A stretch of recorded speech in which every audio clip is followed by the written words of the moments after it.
Welcome back to the Deep Dive. Today we are strapping in for a journey that's going to take us a little deeper into ourselves, really. Yeah, that's a good way to put it. We're exploring the precision of language. Specifically, the language of our inner lives. Exactly. What experts are calling emotional granularity. And this isn't just, some academic exercise. No, not at all. If you think about how much energy we pour into mastering the vocabulary for, say, finance or chemistry. Right? Or even law. Right. Very technical fields. Precisely. And it's striking how little time we spend honing the words we use to describe our own, complex emotional realities. A huge blind spot. Yeah. So the mission today, and I think it's a really important one for communication and for self-knowledge too, is to move you, the listener, decisively past the primary colors of emotion. We're talking about shedding those low-resolution terms like happy, sad, or even just okay. Words that are useful, sure, but they only give you the vaguest outline. The vaguest outline of what's actually a really complex landscape unfolding inside your mind. Think of it like this. Your internal experience is, say, a high-definition movie. Okay. But when you use those low-res terms, you're basically communicating it as a black and white sketch. Just the bare bones. The bare bones. And this ability, this achieving high emotional granularity, is often the critical factor that determines whether you can manage stress or navigate a tricky social situation, or, frankly, just feel understood at all. Okay, let's unpack that right away. Let's focus on those crucial distinctions because, we aren't just learning bigger words for the sake of it. No, we're learning different concepts. Different concepts, exactly. Yeah. So, for example, knowing the difference between being merely tired, which is a pretty simple physical state. right, versus feeling truly exhausted, which implies something much deeper, a systemic drain, or even lethargic. And that differentiation is just vital. If you tell a colleague you're tired, what do they say? Have a coffee or get an early night. Right. But if you describe yourself as lethargic, you're communicating a lack of energy plus a lack of interest. Yeah. Which points to a completely different path for recovery. Similarly, we have to separate that general non-specific anxiety from productive apprehension. How so? Well, one suggests just general fear, maybe even panic. The other suggests anticipation mixed with a rational concern about something specific in the future. That distinction between the general and the specific, that feels like where granularity really begins. It is. So when we elevate our word choice, we fundamentally change the context for ourselves and for anyone we're talking to. To really anchor this, let's use a recent pair of experiences we shared. I know you had a late night recently, and I had a very specific positive experience too. So tell me, how are you really feeling today? Genuinely, after that cinematic marathon. Well, thank you for asking. I've got to admit, I am feeling a tad. Yeah. Sluggish. That's the word. Sluggish. Okay. Yeah, it's the only way to describe it. It's not physical exhaustion, like from exercise. It's a mental drag. Like moving through thick air. Exactly, like moving through thick, viscous air. And on top of that, I feel distinctly drained. Drained. Okay, could you elaborate on that distinction for us? Because I think a lot of people would just say, I'm tired or I didn't sleep well. Sure. What does drained communicate that tired just doesn't? Well, drained implies a deep resource level depletion. Yeah. It means my mental reserves, my cognitive fuel tank are running on empty. I see. I mentioned that lengthy historical drama. It required sustained focus, late into the night. So I wasn't just tired because I needed sleep. Right. I was drained because my mental operating system had been processing complex information for too long without a hard reboot. That's such a good way of putting it. It suggests I don't just need rest, I need a fundamental restoration of resources. That is a wonderful clarification. Mm-hmm. The difference there is immense, isn't it? Tired is after a normal day's work. Mm-hmm. Drained is what happens when you've been solving problems all night or managing a huge emotional load. It really speaks to the depth of the exhaustion. It does. Now, to contrast that slightly negative state, how was your weekend? You mentioned a small gathering. Yes, it was delightful, actually. Just an intimate dinner with family, nothing loud, nothing demanding. But the simple act of connection left me feeling incredibly heartwarming. And more importantly, I felt it was truly restorative. Heartwarming and restorative, those are very precise terms. Yeah. They say so much more than just, it was a nice weekend. Restorative is particularly insightful because it implies that the interaction actively replenished a resource. It did, yeah. It didn't just reverse a negative state, it added something positive and sustainable back into your reserve tank. Exactly. It was the feeling of positive equilibrium being actively reset. And I think that leads us perfectly into our initial granularity check. Think about the language we just used. Drained, sluggish, heartwarming, restorative. These provide such rich, detailed descriptions. If I had just said my weekend was nice, or you had said I'm tired, you, the listener, get only the vaguest outline. Right. By using this higher resolution language, we're communicating the nuance, not just the basic fact. We are communicating the quality of the feeling. The quality, yes. And that ability to use words like sluggish or restorative already elevates the conversation. So we need to keep this level of precision as we dive into our first major emotional terrain, the spectrum of happiness. All right, let's do it. If happy is the baseline, let's call it the color yellow, we need to explore the entire palette. From, the quiet hum of stability to the absolute roar of acute joy. Let's start with that roar, the high energy end. Okay. These are the moments when happiness feels overwhelming. It's often acute and intensely focused on some kind of external trigger or internal rush. What vocabulary captures that? So we should be reaching for terms like ecstatic, elated, and euphoric. And these are not just synonyms for very happy. No, not at all. They describe a physical and mental state of intense excitement, sometimes, bordering on a loss of control. I think ecstatic often describes a very visible, triggered reaction. Right. You're ecstatic when your favorite team wins the championship or you get some amazing, unexpected good news. It's that immediate, high-energy, emotional peak. An eruption. An eruption of joy that just permeates your entire being. And when we move to euphoric, the source material gives us a key technical definition here.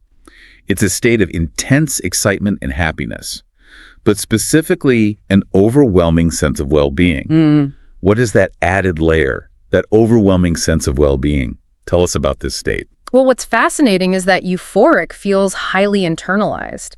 It suggests this transient but powerful feeling of transcendence, an almost chemical rush of pure, unadulterated positive emotion. So this feeling inside you. Exactly. Right. While ecstasy might be triggered by an external event, euphoria is the internal culmination of that rush. And it's often fleeting because the body and mind just can't sustain that overwhelming level of positive intensity for long.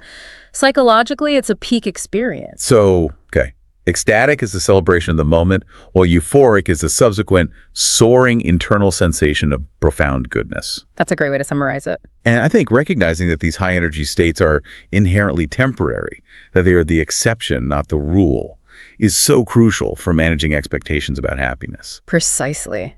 If we're always chasing perpetual euphoria, we're just setting ourselves up for inevitable disappointment because the system is designed to return to baseline. Right. And that brings us perfectly to the other end of the happiness spectrum, the quiet, sustained state. The hum instead of the roar. This is where I think a lot of people mistakenly think of this feeling as mild or passive, when in fact it's a deeply positive, stable, and sustainable state. Here we're looking at words like contentment or serenity. This form of happiness is really defined by peace, not intensity. It's the absence of agitation, coupled with an appreciation for sufficiency. Sufficiency, that's a key word. It is. I loved the concrete analogy from our source material. The feeling of peace you get after you finally finish organizing an apartment, and you can sit back and bask in the orderliness. Basking in orderliness. That is such a perfect encapsulation of contentment. It implies a deliberate pause, an appreciative observation of a job well done, and that calm that just spreads through your mind. It's a proactive, earned peace. It's not just the lack of sadness, right? It requires a level of intentional appreciation. And here is where we can connect this to a bigger, more philosophical picture. The whole concept of a clutter-free environment leading to a clutter-free mind. That's a cornerstone of minimalist philosophy. And even Stoicism. Contentment in this view is less about acquiring the next big thing that's going to generate euphoria. Right. And more about achieving internal balance and appreciating the state of enough, the joy of sufficiency. That's a really deep insight. So if ecstasy is about reaching some distant mountain peak, contentment is about enjoying the view from the stable, sunny plateau you've built for yourself. The pursuit of one is exhausting. The cultivation of the other is sustaining. And I think knowing whether you primarily seek euphoria or stability can dramatically guide your life choices. That distinction between the acute high-energy peak and the sustained low-energy stability is just foundational to emotional maturity. Excellent. Okay, let's pivot now because just as joy has its complex textures, so too does its opposite. We're moving on to decoding the depths of sadness. Right. Beyond simple sad, we have this massive, intricate terrain. And knowing how to articulate our negative feelings allows us to express grief, reflection, and temporary dips with accuracy. Which is crucial for processing those experiences. Absolutely. We often just default to sad or maybe upset, but that really misses the complexity of, say, low-grade negative feelings. Let's start with the most common fleeting ones.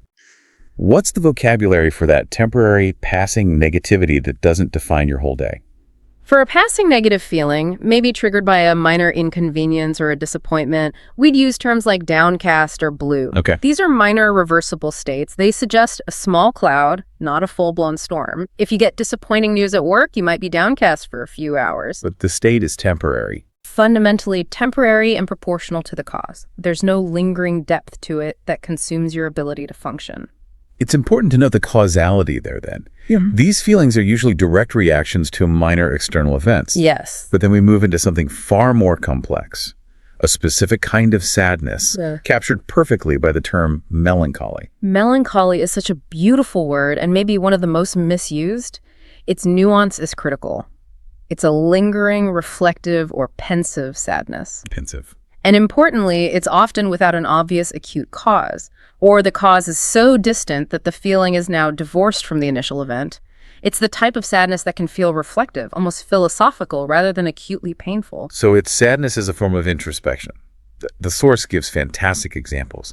The feeling induced by incessant rain, or how an abandoned house had an air of melancholy about it. The rain or the house isn't doing anything to you right now, but its persistence or its history evokes this thoughtful, quiet grief about time passing or loss. This is why we call it a poetic sadness. Melancholy is often associated with art, music, or literature because it suggests a level of intellectual and aesthetic engagement with the sadness. You're not incapacitated by it. No, you're observing the world through a beautiful, sorrowful lens. It's an aesthetic emotion that acknowledges the inherent sadness in the human condition, often involving nostalgia or deep reflection. I think of the difference between hearing a minor key in music and experiencing a tragedy. The minor key evokes melancholy. It prompts gentle reflection. A tragedy evokes true grief. And that brings us to the other extreme, acute grief. Here, we move into vocabulary that conveys sheer, overwhelming emotional pain and shock. The key term is devastated. Devastated. This describes extreme grief, a profound sense of loss that feels emotionally and sometimes even physically paralyzing. The source gives a very high-intensity example for this. The feeling you get watching a film about a lost dog, describing it as truly heart-wrenching. Yeah. That word, heart-wrenching, is so crucial. It signals an acute, wrenching sensation, a painful physical response to an emotional injury. The distinction in severity here is paramount. When you move from melancholy to devastated, you move from quiet reflection to intense, consuming reaction. So devastation consumes the present moment, making productive thought impossible. Whereas melancholy allows for pensive contemplation. Understanding this vocabulary is just vital for communicating the severity and, the need for support. That helps us navigate that whole vertical range of negative feelings. Okay, let's tackle a set of emotions that are maybe the most common in daily life but are so frequently mislabeled. Irritation and anger. Oh, refining angry is absolutely essential. It's probably the emotional word most often overused in daily communication. We just default to it, don't we? We do, and we dilute the meaning of true consuming anger, which makes it harder to communicate when we genuinely are enraged. So we need to introduce the terms that fit those everyday annoyances that just grind us down. First, let's talk about frustration. That seems like a common, intense level of annoyance. Frustration arises when there is a barrier to a clear goal. You're trying to achieve something and an obstacle is in the way, the printer's jammed, the application crashed, the instructions are unclear. So it suggests a solvable block.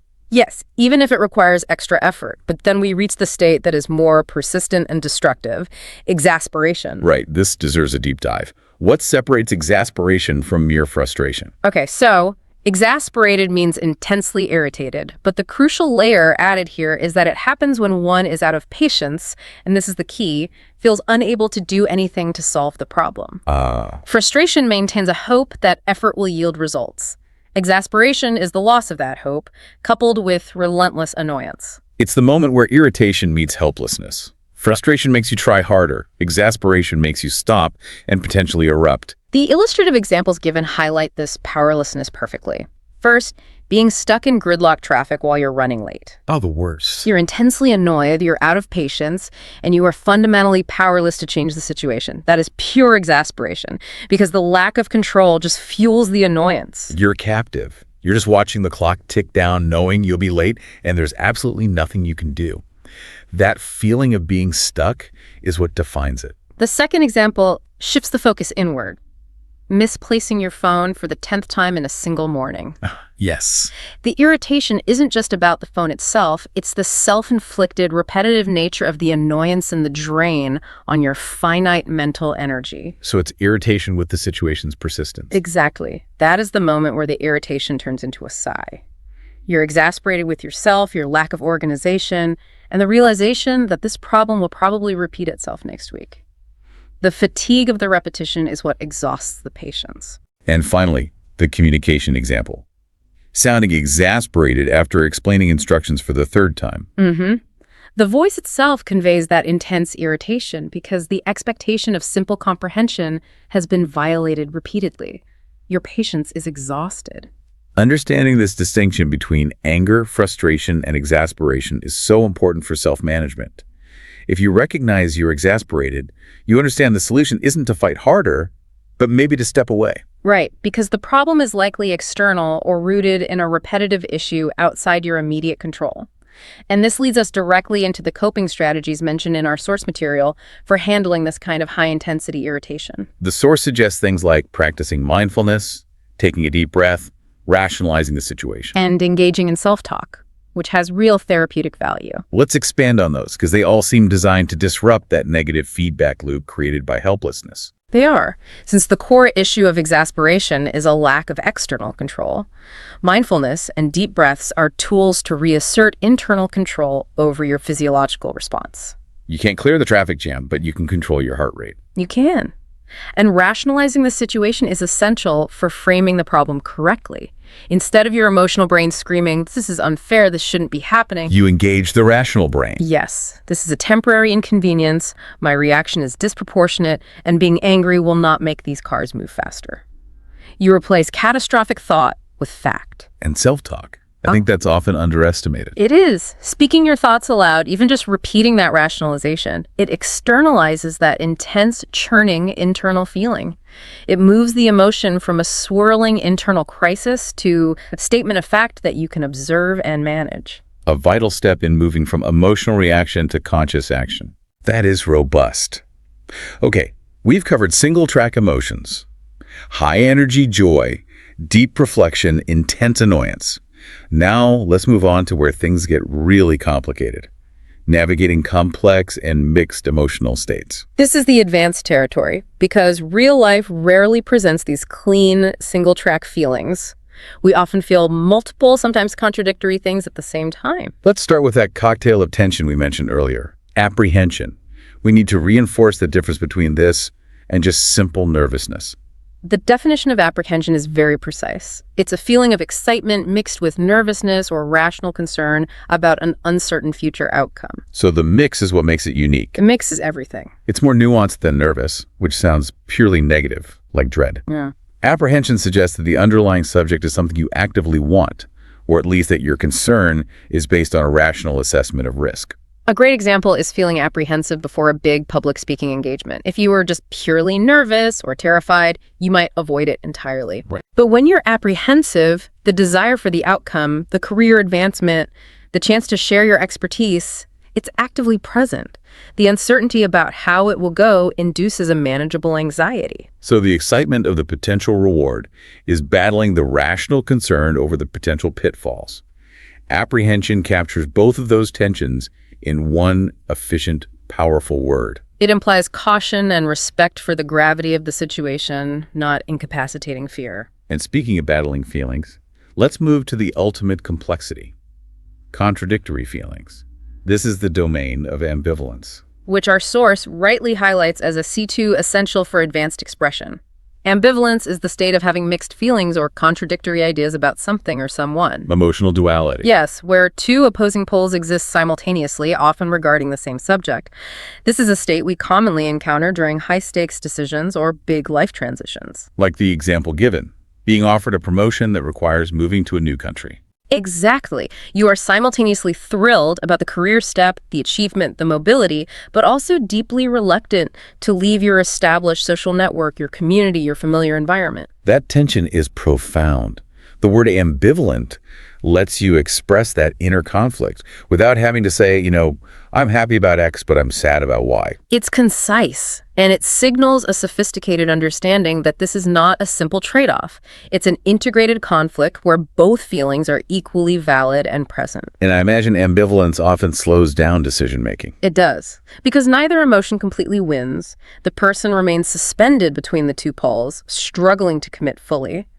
Recognizing ambivalence is the first step toward finding a way to satisfy both sets of needs. A closely related term, often used in emotional narratives, is bittersweet. Yes, bittersweet is highly evocative. The example of moving out of an old apartment captures it perfectly. You're ready for the new chapter, excited about the future, that's the sweet part.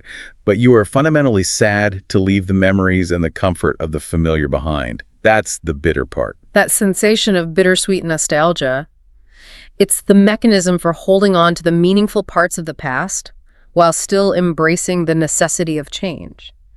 And I think this capacity to articulate these complex, contradictory emotional states is what really defines advanced expression. Absolutely. And that self-reflection, the ability to identify and label these complex states, is crucial. Which brings us to our final terrain: chronic states of depletion and the path to recovery. An area that is intensely relevant to the pressures of the modern world. It certainly is. We have to address the concept of burnout. Which is maybe the most critical term for discussing professional and mental health in the 21st century. And this is where we have to draw a crucial, highly nuanced contrast, because people constantly confuse burnout with stress. They are fundamentally different beasts. And they require different responses, right? Completely different. Define the difference for us, because this is where the granularity is paramount. Okay. Oh. Stress is typically about overengagement. You feel urgency, hyperactivity, anxiety, you have too much to do. People experiencing stress still have hope that if they just work harder, they can get control back. Okay, so what's burnout? Burnout is feeling completely empty and mentally exhausted. It is a state of profound disengagement. The victims of burnout feel helpless and emotionally flat. So if stress is still having fuel but driving too fast, burnout is running completely out of gas, maybe not even remembering where the gas station is. And definitely not caring if you ever get there. Wow. The chronic nature and the feeling of emotional emptiness are what make it so debilitating. Burnout leads directly to feeling depleted. A deep existential lack of energy. Yes. If you're depleted, you struggle to muster enthusiasm for anything. It's not just physical weariness, it's an intellectual and emotional exhaustion where your ability to care or engage is severely diminished. So depletion is the lack of internal resources needed for high-level functioning. If you're asked to start a new, exciting project, the thought of expending any mental energy just seems impossible. Your cognitive and emotional banks are empty. You're running a deficit. And understanding this difference, stress is external pressure plus hope. Depletion is internal emptiness plus cynicism is vital for effective recovery. Because you treat them differently. You treat stress by managing tasks, delegating, setting boundaries. You treat depletion and burnout by fundamentally restoring lost resources and reevaluating your core values. Which brings us to the counter state, the feeling of being full of energy and restored. If depletion is the crisis, this is the solution. We need terms that describe active, dynamic recovery, invigorated or revitalized. These describe feeling refreshed, energized, and full of vitality, the exact opposite of drained or sluggish. They imply that energy has been actively generated. Not just passively waited for. And I find the examples the source provides for this fascinating. They don't involve passive rest, which often doesn't solve true depletion. No, they involve a sudden, intense intervention. The sharp jolt after a cold shower, or the mental clarity you get after a brisk walk. Both of those examples are fascinating because they shock the system back into alertness.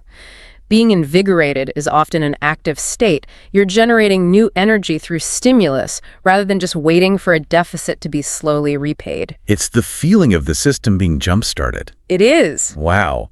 We have covered so much ground today, navigating the full emotional landscape, from the peaks of euphoria to the depths of melancholy. And moving through the psychological complexities of ambivalence and the stark reality of depletion. It's time to synthesize this knowledge. Let's move into a focused review to help you, the listener, really solidify these high-level terms for long-term retention and immediate application. Okay, this review will be your immediate emotional toolkit, the 5 most potent and nuanced terms we discussed today. Starting with number 1, back at the peak of positivity, euphoric. This describes a state of intense excitement and happiness, an overwhelming sense of well-being. Remember, it's highly internalized and often transient. For example, the crowd was euphoric when the band finally took the stage. Number 2, navigating that complex territory between excitement and fear, apprehensive. Apprehensive means anxious or fearful about future uncertain events, but it's distinguished by rational concern or desire. It's not just pure fear, for example. I am a bit apprehensive about the restructuring at the company, although I welcome change. Number 3, that high-intensity irritation linked to helplessness, exasperated. Intensely irritated, especially when you are out of patience and cannot solve the persistent problem. The classic example. She sounded exasperated after explaining the instructions for the 3rd time. Number 4, the gentle, reflective shade of sadness, Melancholy. This is a feeling of pensive sadness, typically with no obvious acute cause, sort of beautiful or philosophical reflection. For instance, the abandoned house had an air of melancholy about it. It's about quiet reflection, not consuming reaction. And finally, number 5, the emotional duality that signals profound complexity, ambivalent. Ambivalent means having mixed feelings or contradictory ideas about something or someone. It captures that tension of opposing impulses. A great example. He has an ambivalent relationship with social media. He hates it, but he can't stop using it. That was an essential, crisp review.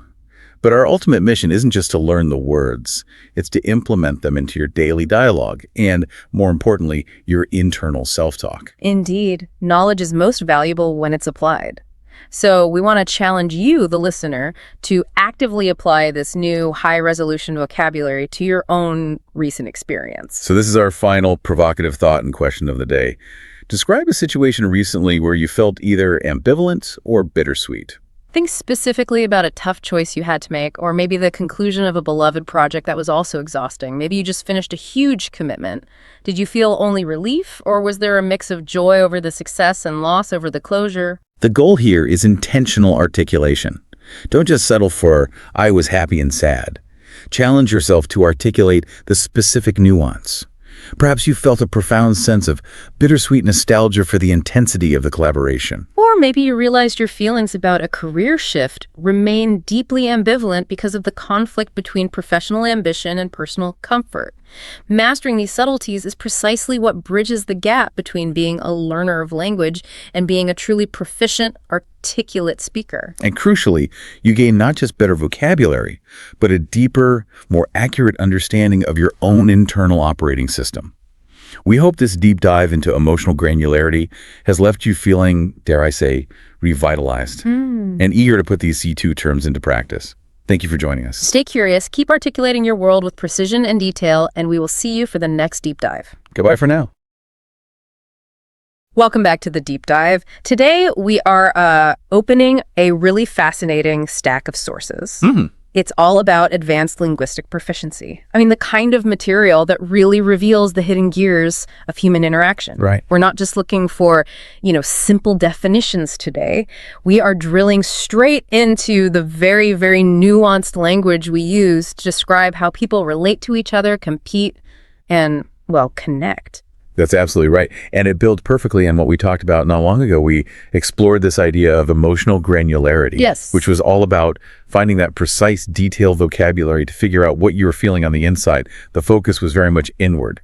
Exactly. Mastering that internal landscape was, I think we agreed, crucial. It was step 1. For sure. But if that internal vocabulary is how you describe your own engine, then what we're talking about today, interpersonal vocabulary, that's how you describe the incredibly complex traffic system you have to navigate every single day. That's a great way to put it. we're moving the focus outward now. We're sort of mapping a new frontier. The language of social dynamics, how we interact with, how we react to, and how we empathize with all the people around us. And this is where the subtleties of a language like English they demand precision. Oh, absolutely. There's so many words that seem like they're synonyms on the surface, but they carry these vastly distinct structural and social implications. Right. And missing those nuances doesn't just make your language a little less accurate. It can fundamentally warp your understanding of what's actually happening in a social situation. So our mission today is really to dissect these distinctions and to give you the essential linguistic tools to, I guess, decode these high-level human interactions. Let's do it. Okay, so let's unpack this linguistic toolkit.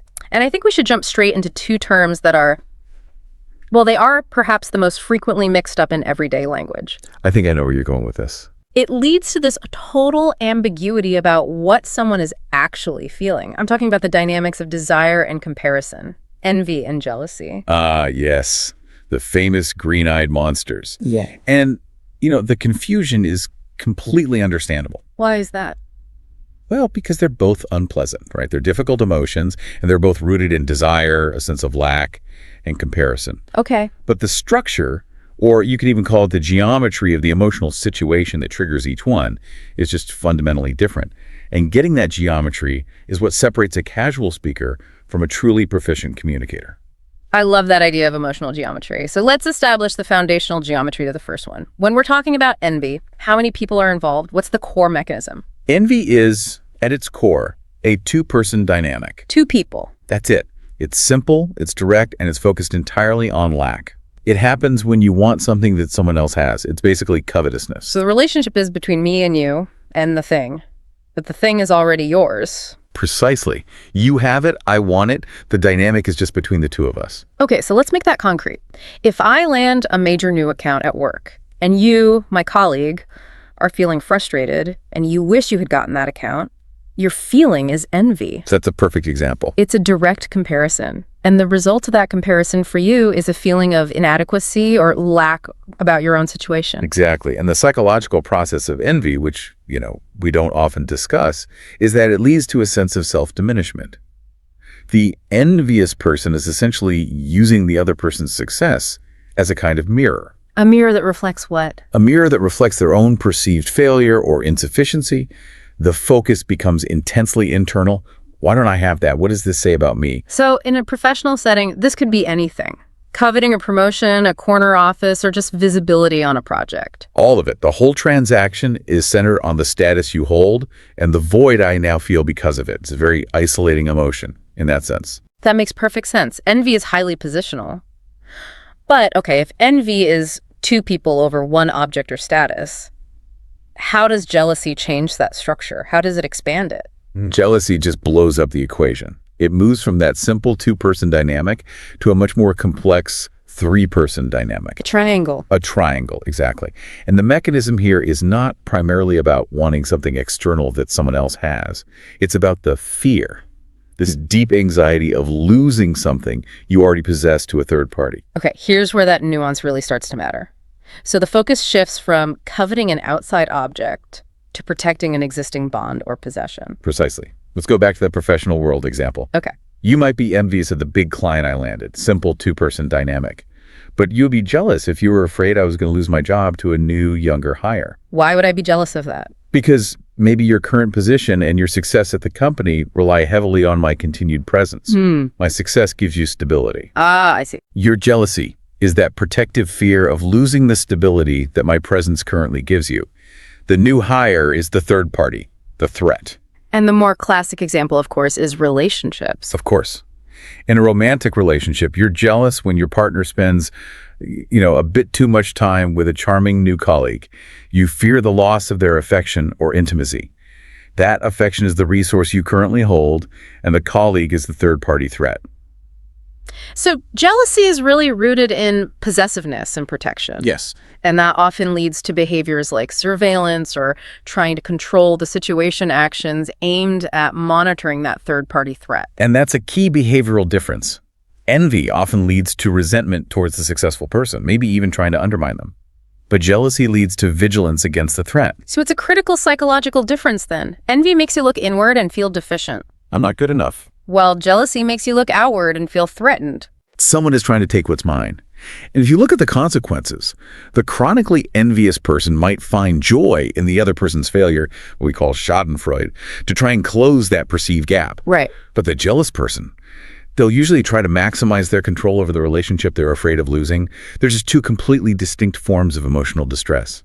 I want to push on a gray area here, one that I think sometimes confuses people. Please. What about parental jealousy? Say a parent favors one child and the other child feels left out.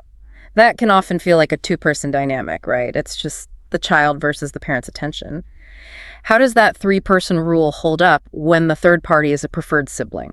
That is an excellent critical question. Yeah, Because on the surface, it seems two-dimensional. it does. But the three-person dynamic absolutely still holds, even when the possession is something intangible like love or attention. Okay, walk me through it. Child A is afraid of losing the parent's affection. Yeah. That's the possession they currently have. To child B, who is the third party. So the threat is still the loss of the resource to a third person. Exactly. Now, if child A simply wanted the new bicycle that child B received for their birthday, that would be envy. Right. I want that bike. But if child A fears losing that central bond with the parent because of the sibling's presence, that deep anxiety is jealousy. The resource being protected is the existing connection. It's always about fear of loss, not desire for gain. The clarity here is just outstanding. So for you listening, recognizing the structural difference, two-person desire versus three-person protective anxiety, that is the key. That's how you instantly elevate your discussion of social dynamics. You're not just naming an emotion, you're actually diagnosing the entire relational geometry of a situation. You are. And in a high-stakes professional context, think about it. Knowing whether your colleague's difficult behavior is coming from a place of internal insecurity, which is envy, or from a perceived threat to a key relationship, jealousy, well, that's vital for figuring out how to respond. Absolutely fantastic. Okay, let's shift our analytical focus quite dramatically. We've covered competitive desire. Now let's move to how we engage with suffering. A very different part of the human experience. It is. We're going to dissect the spectrum of shared feeling, sympathy, empathy, and compassion. This spectrum is so crucial because these three words describe dramatically different levels of emotional engagement, cognitive effort, and ultimately commitment to action. And they get used interchangeably all the time. All the time. Yeah. But they really describe a clear progression of human connection. So where do we start on the spectrum? What's the most basic level? What is the fundamental nature of sympathy? Sympathy is the most distant, but it's still a necessary level of engagement. Okay. It's essentially an acknowledgement of someone else's pain. It's you saying, I see that you are suffering, and I regret that this has happened to you. It implies a necessary degree of distance. So you're an observer? You're an observer. You recognize the distress, you feel bad for them, but you are consciously standing outside of their actual experience. It's a statement of external recognition. It's often, what's required by social politeness. Right. It's the social maintenance minimum, in a way. It's respectful, it's necessary, Absolutely. but it maintains a very clear, impermeable boundary between the person suffering and the person observing. Exactly. And because it maintains that boundary, sympathy is often low cost, emotionally speaking. It's sustainable. What do you mean by low cost? Well, you can offer sympathy many times in a day without suffering from emotional burnout yourself. This makes it really suitable for more formal settings, like, say, writing a note to a colleague after a bereavement.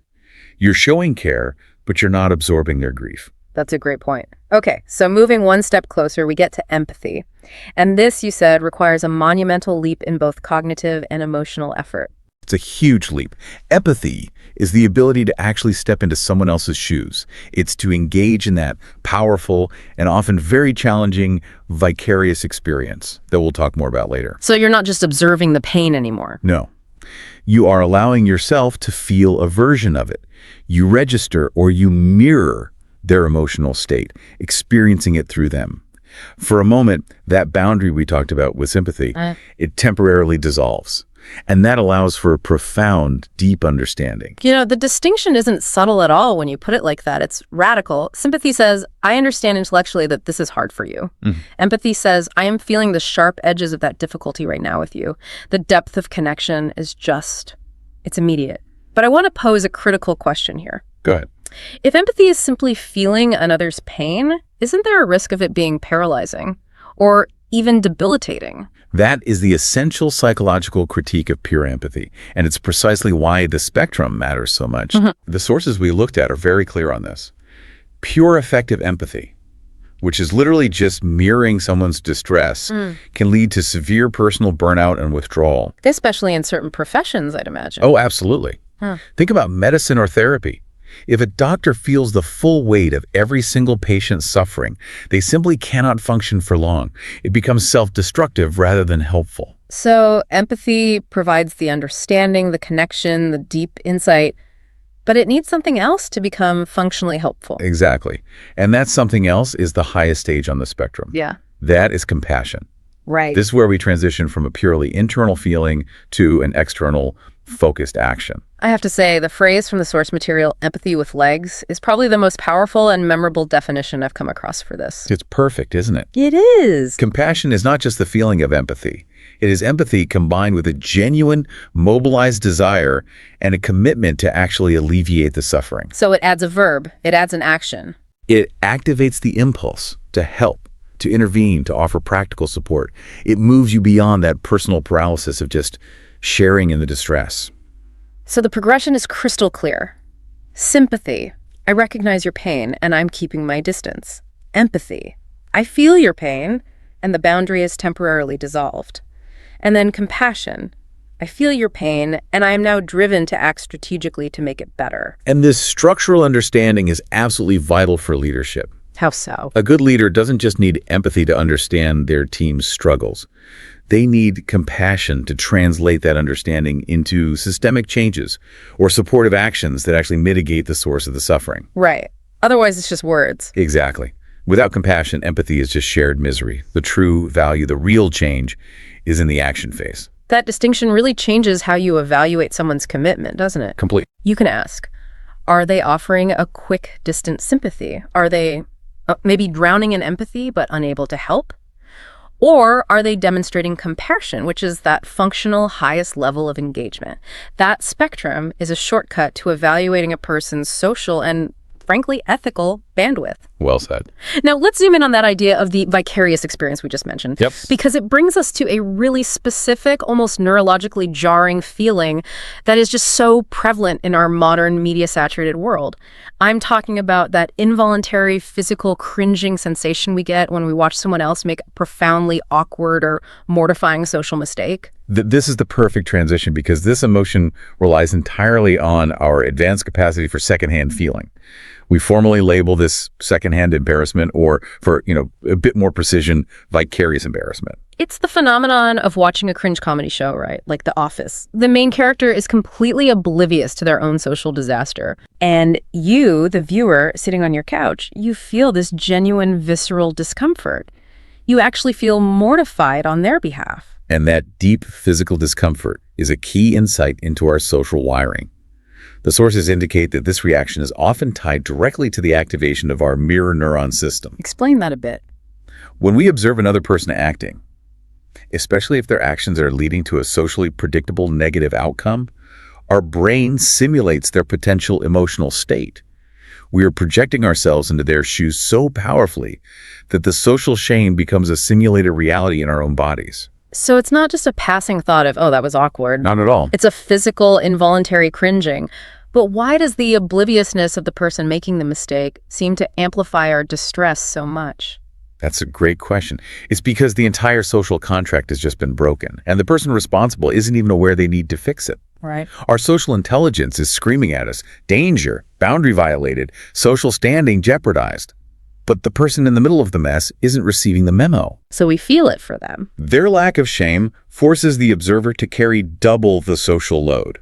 We are projecting the shame they should be feeling onto ourselves.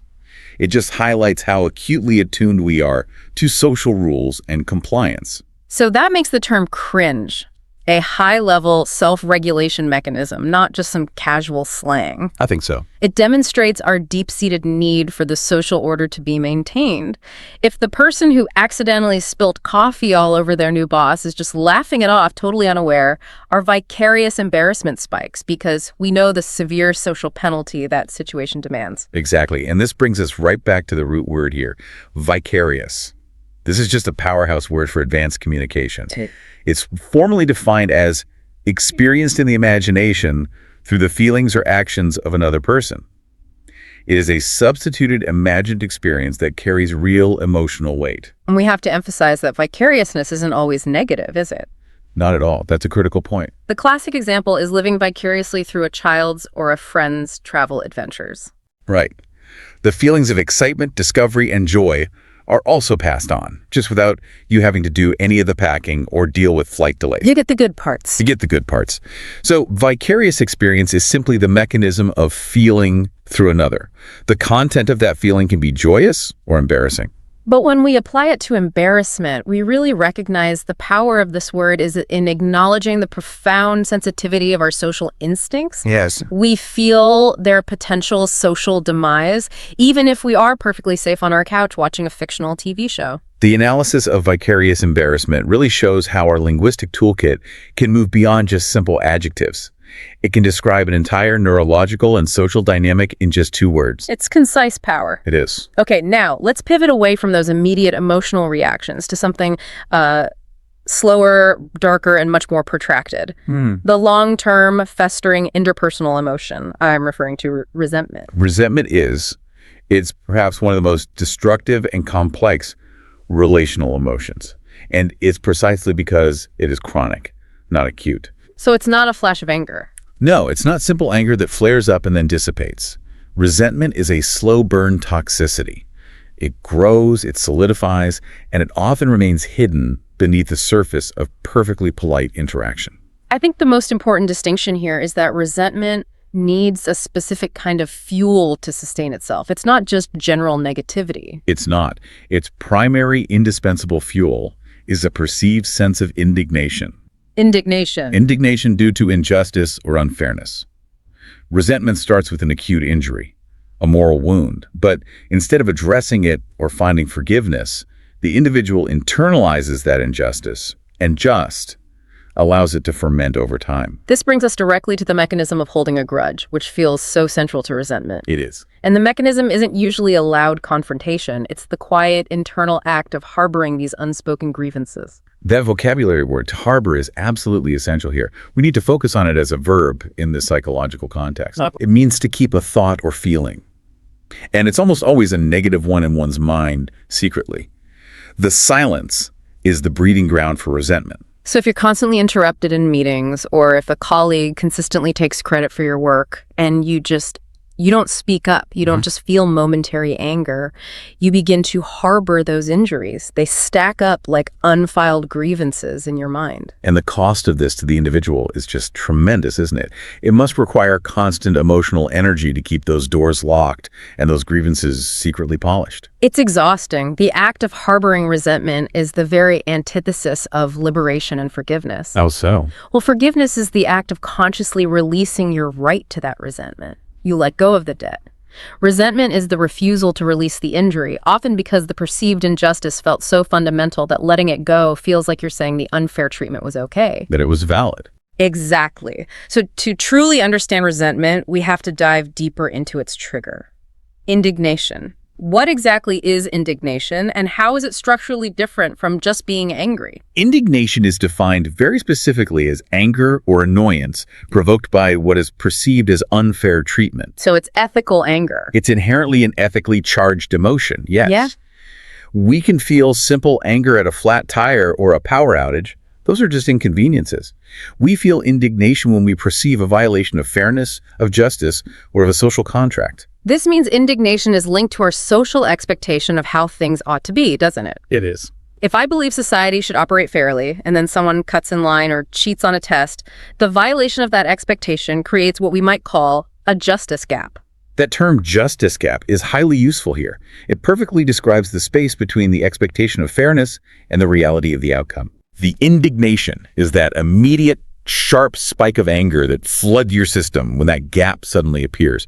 Our source material makes it clear. He was filled with indignation when accused of cheating. Right. The anger is focused not just on the accusation itself, but on the profound unfairness of a false accusation that violates his integrity. So indignation is acute, and it can often be healthy. It's the signal that something is fundamentally wrong and needs addressing. It's a call to action. Whereas resentment is the chronic disease that happens when that signal is internalized and left to rot. Maybe because the person felt they lacked the power to address the injustice directly. That contrast between the acute moral spike of indignation and the chronic festering nature of harbored resentment, that is the most powerful takeaway for diagnosing interpersonal conflicts. It allows you to determine if you are facing a person motivated by a solvable, immediate injustice or one who is paralyzed by years of unaddressed, internalized grievances.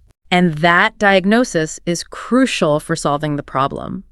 If you're dealing with indignation, you need to restore justice or fairness. If you're dealing with resentment, you need to address the deep history of harboring, a much harder task. Much harder. And this transition brings us naturally to our final complex nuance, which actually requires the courage to dismantle those accumulated defenses. And that is vulnerability. Vulnerability is a term that has undergone an incredible transformation in advanced social and psychological discussions. For sure. If you approach it from a purely technical or, historical linguistic perspective, vulnerable just means weak, easily hurt, susceptible to damage, a fortress with a vulnerable flank. Which is how most people still initially interpret it, right? Why would I intentionally make myself weak? Exactly. But when we apply it to interpersonal relationships, the advanced understanding just reframes it completely. In what way? In psychological context, vulnerability is explicitly framed as a strength. It is the courage required to reveal one's true self, including all the flaws, the uncertainties, the emotional needs to another person.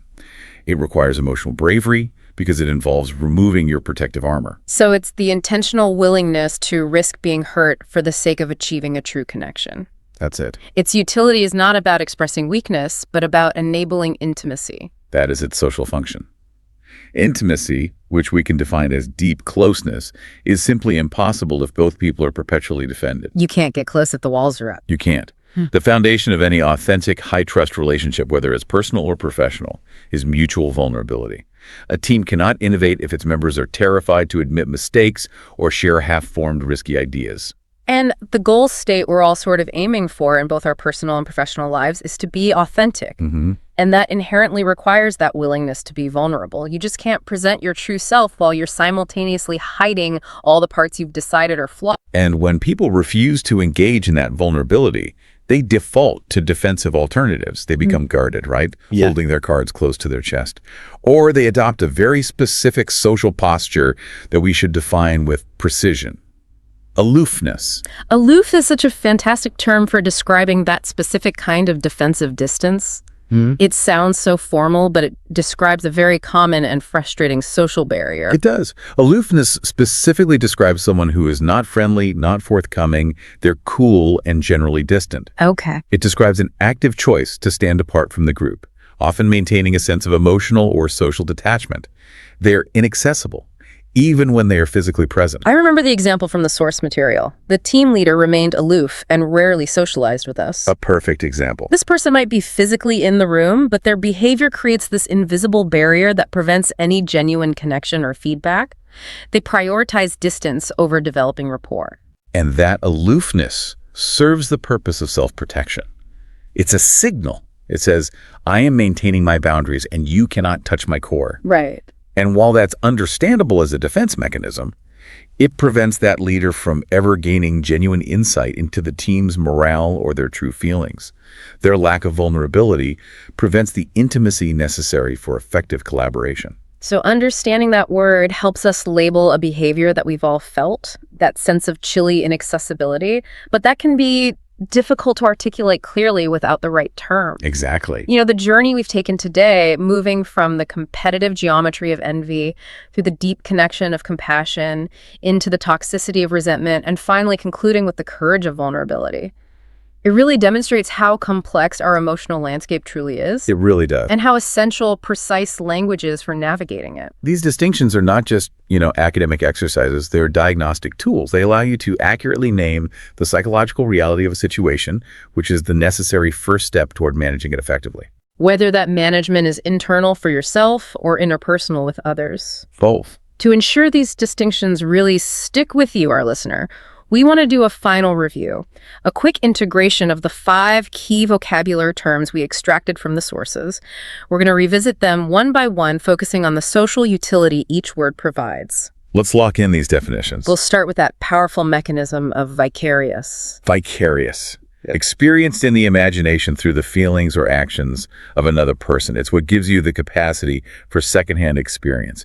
It's the foundation of empathy and, in its extreme vicarious embarrassment. Remember the example, living vicariously through a friend's exciting life changes. Next, the trigger of that long-term emotional wound, indignation. Indignation. It's anger or annoyance provoked specifically by what you perceive as unfair treatment. It's that acute moral response to a violation of justice. If you see someone being unjustly penalized, that immediate ethical anger, that's indignation. Followed by the feeling often triggered by social missteps, mortified. Mortified. Simply put, to feel extremely embarrassed or ashamed.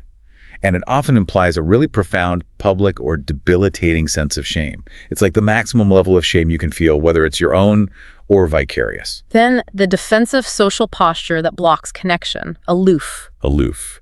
Not friendly or forthcoming, cool and distant. It describes someone who intentionally prioritizes emotional detachment and keeping their boundaries up over shared connection. It's a deliberate social withdrawal. And finally, the damaging practice that perpetuates grievances. To harbor. To harbor. As a verb, in this context, it means to keep a negative thought or feeling in your mind secretly.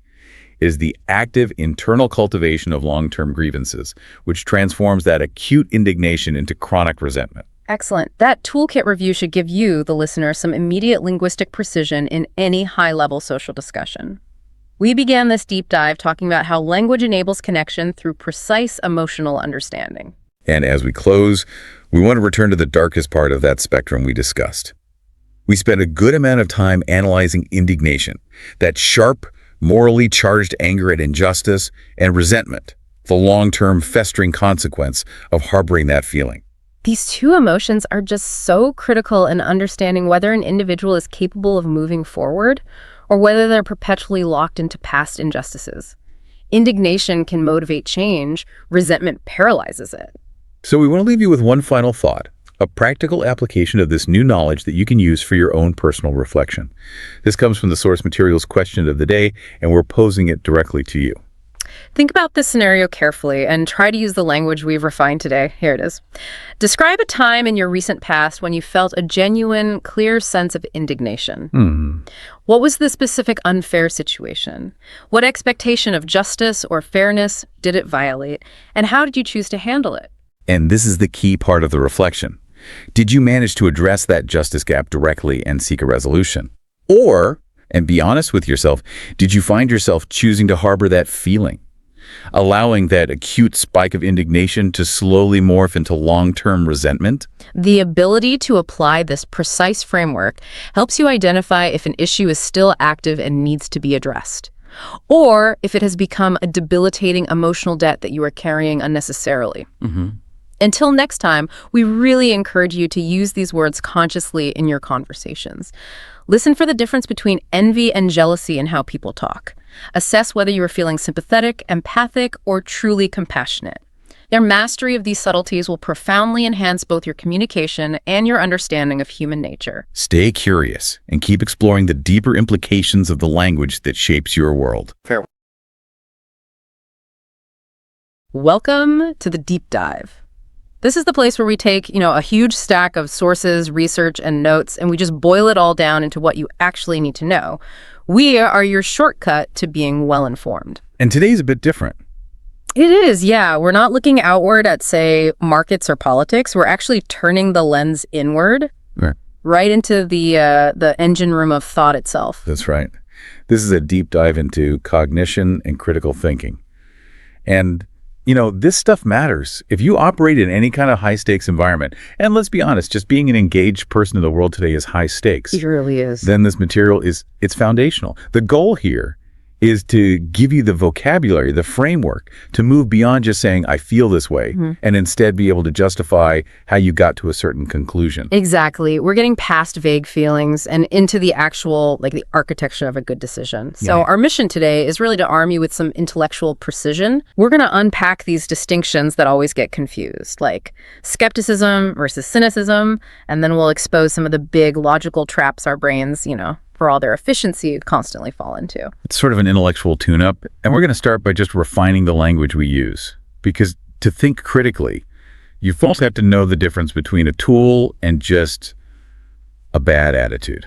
I think this first distinction is maybe the biggest hurdle for a lot of people. And just, everyday conversation, we throw around words like doubt or disbelief so loosely. Yeah, they get all jumbled together. They do. And we lose the rigor you need for real inquiry. So we have to pull these two ideas apart right away.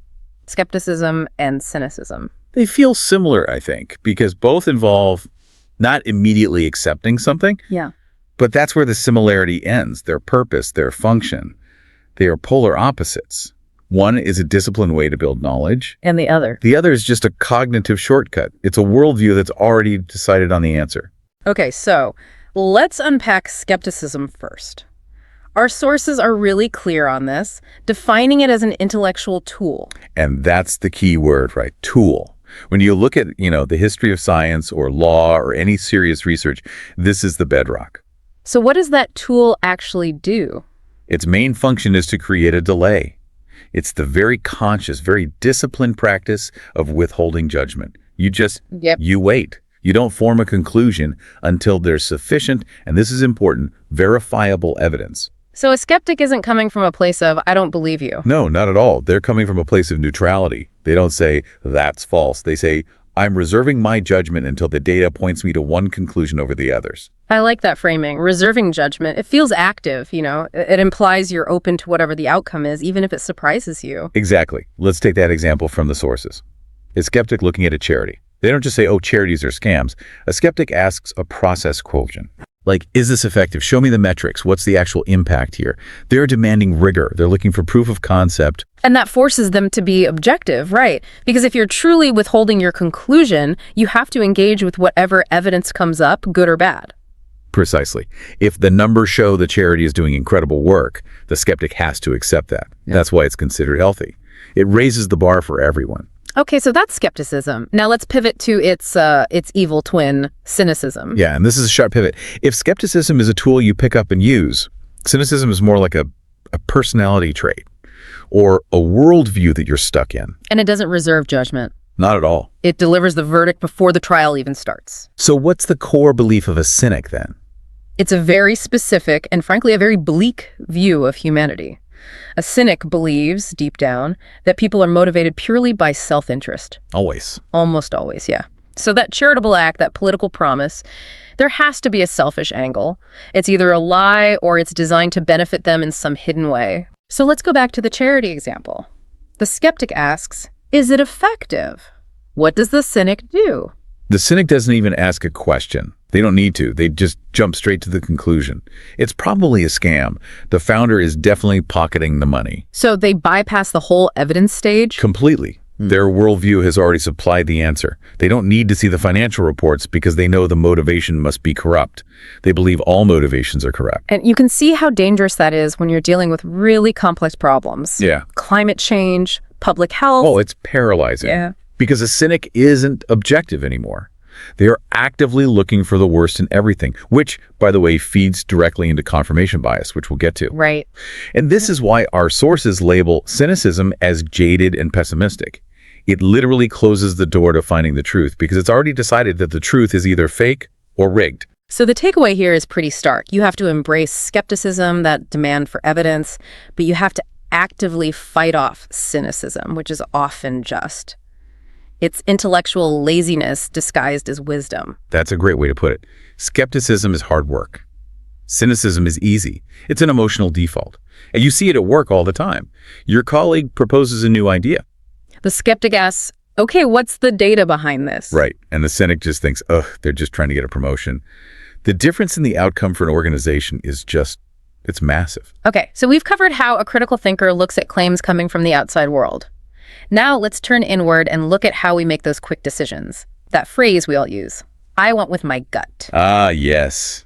Intuition. It's this idea that you can know something without consciously reasoning it out. Our sources call it a visceral feeling. Yeah, that's a great word for it. Visceral. That means it's coming from, deep inside. A gut feeling, not a spreadsheet. It feels almost physical. But that feeling, that sudden certainty, that's where the trap is.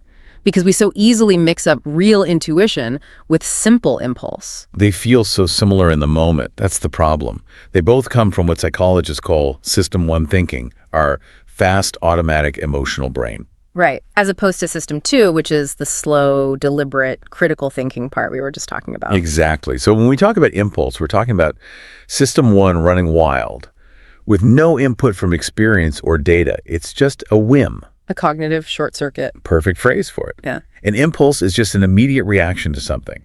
The source gives that classic example, buying a really expensive watch just because it looks shiny in the store window. There's no long-term calculation there. None. It's purely reactive and often pretty rash. It's not grounded in anything other than that fleeting desire. See shiny thing, want shiny thing, buy shiny thing. Okay, so if that's impulse, what is real intuition? Because experts talk about it all the time. It can't just be a myth. It's definitely not a myth, but it's also not magic, which is how it's often portrayed. So what is it? True intuition is the result of your subconscious processing, years and years of accumulated experience. So it is based on data. It's just data we're not consciously aware of. Exactly. Your brain has been logging everything, every success, every failure, every pattern for decades. It builds this incredibly complex predictive model without you even realizing it. And when a situation comes up, It runs a check against that massive internal database and instantly finds a match or a near match.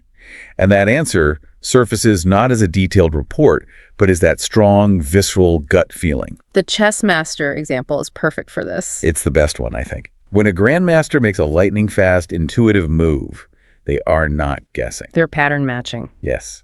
Their brain recognizes the board configuration from thousands of games they've played or studied, and it retrieves the move that has the highest probability of success. It's deep pattern recognition delivered in an instant. So that completely reframes it. The visceral feeling is just the notification bell. The actual work is this massive subconscious computation. One is fast computation.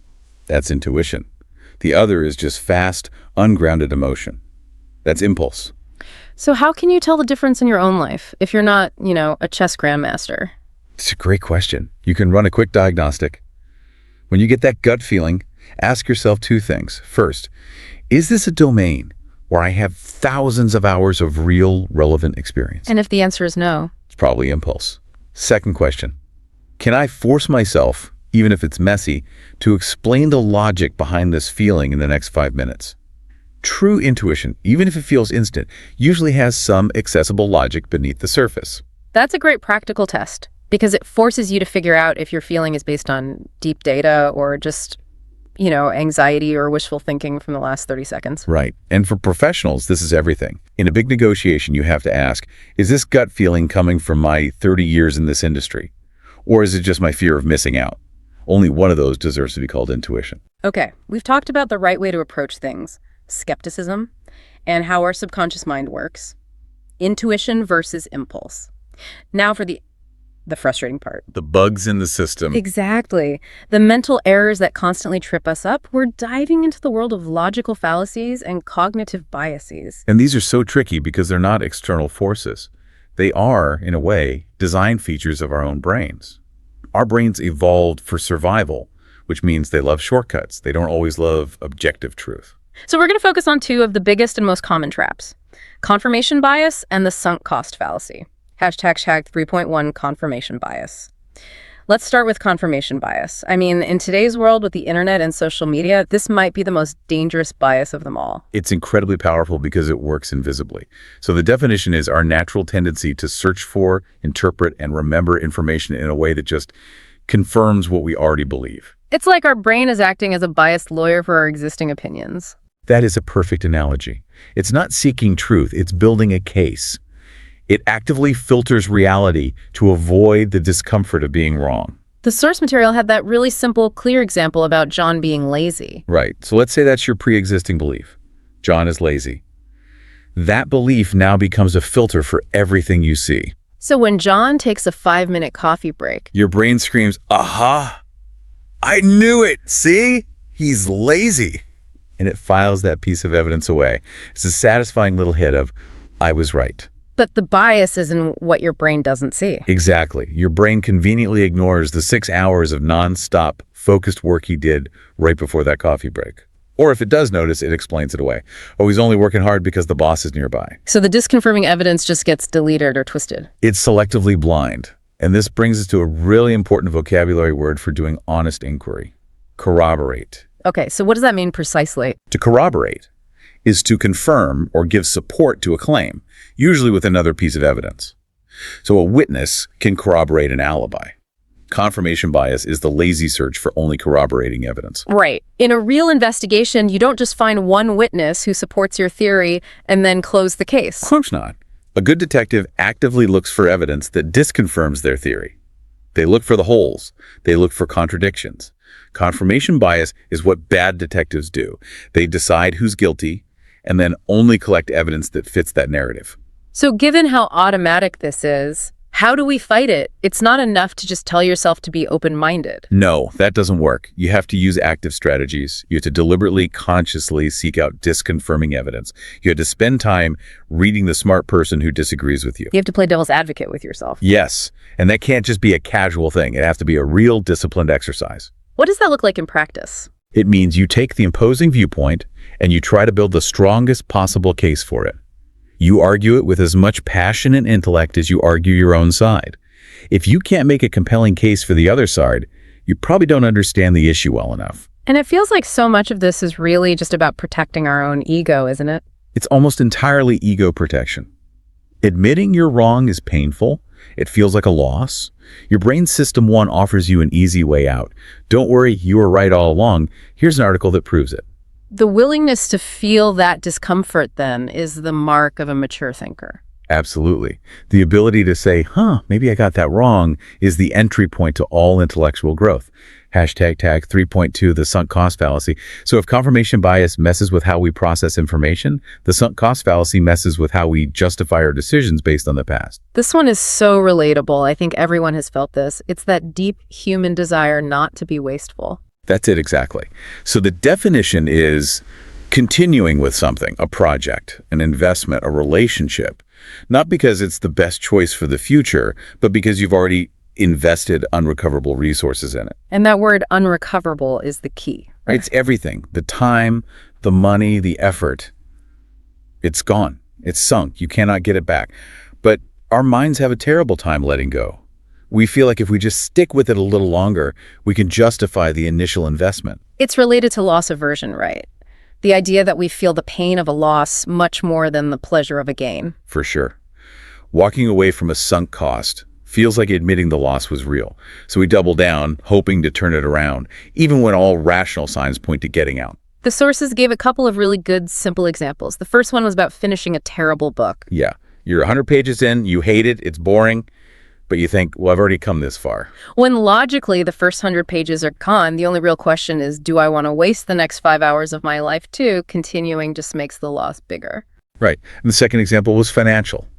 Constantly fixing a beat-up old car because you just spent $2,000 on a new transmission last year. That $2,000 is sunk. It's irrelevant to today's decision. The only question now is, what's the smartest, most pragmatic way to have reliable transportation going forward? But it doesn't feel irrelevant, does it? It feels like I have to keep this car to get my money's worth out of that repair.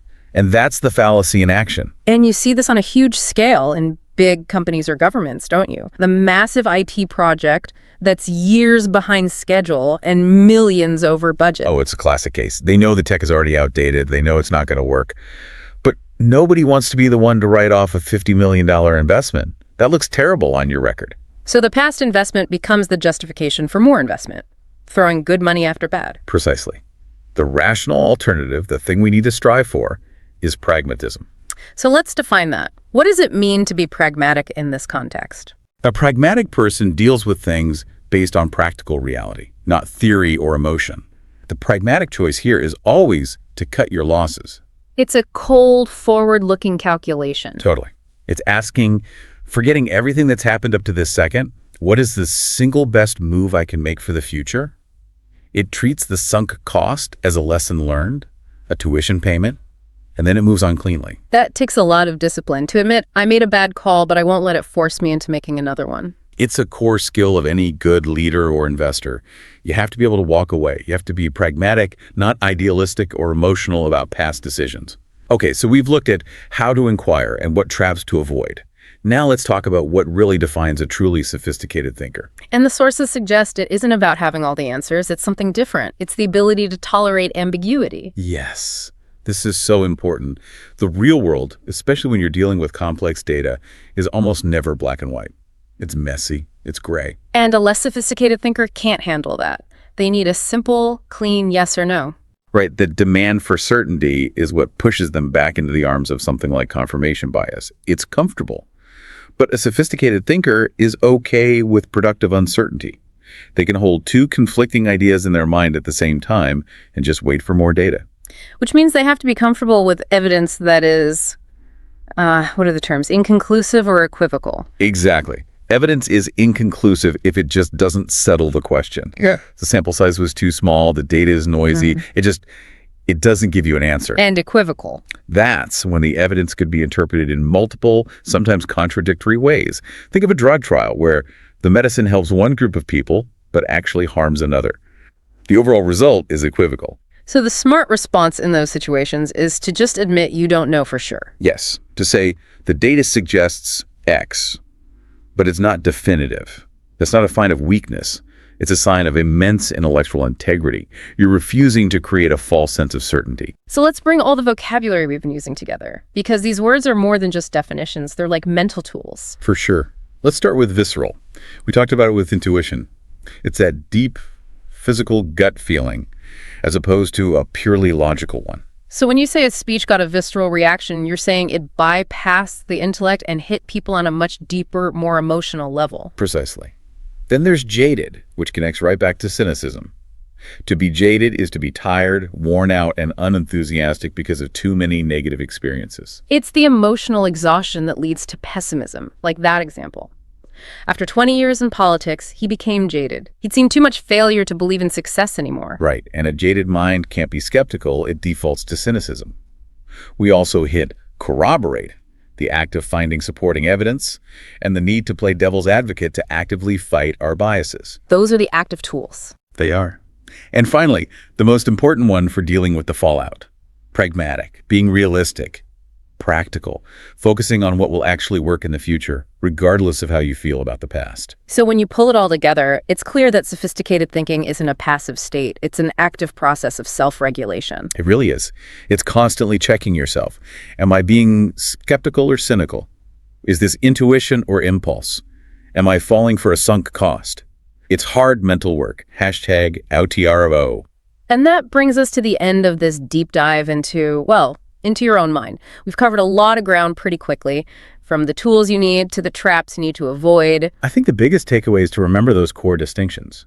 Good thinking depends on skepticism, which demands proof. Negativity just relies on cynicism, which assumes bad intentions from the start. And inside your own head, you have to know that true intuition comes from deep experience and not confuse it with a simple, rash impulse. And maybe most practically, really internalize the logic of the sunk cost fallacy. Just accepting that past investments are truly gone and unrecoverable is a huge step toward making better future decisions. Which all comes back to being pragmatic, focusing on what will work going forward, not on what you've already spent. The ability to cut your losses is a genuine superpower. So we want to leave you with a question from our source material that really forces you to apply all of this to your own life. Here it is, your provocative thought to take with you. Can you describe a time in your career, your finances, even a relationship, when you fell victim to the sunk cost fallacy? Or On the flip side, can you remember a time when you made that really difficult but pragmatic choice to cut your losses and change course? Yeah, think about it. That awful book you finished, that failing project you kept funding, that job you did in way too long just because of the degree you earned. Try to use the words we've talked about today. Pragmatic, visceral, jaded to analyze your own decision-making. Keep questioning, keep thinking, and keep working to build a more robust way of making decisions. We hope this dive helped you get there a little faster. We'll see you next time.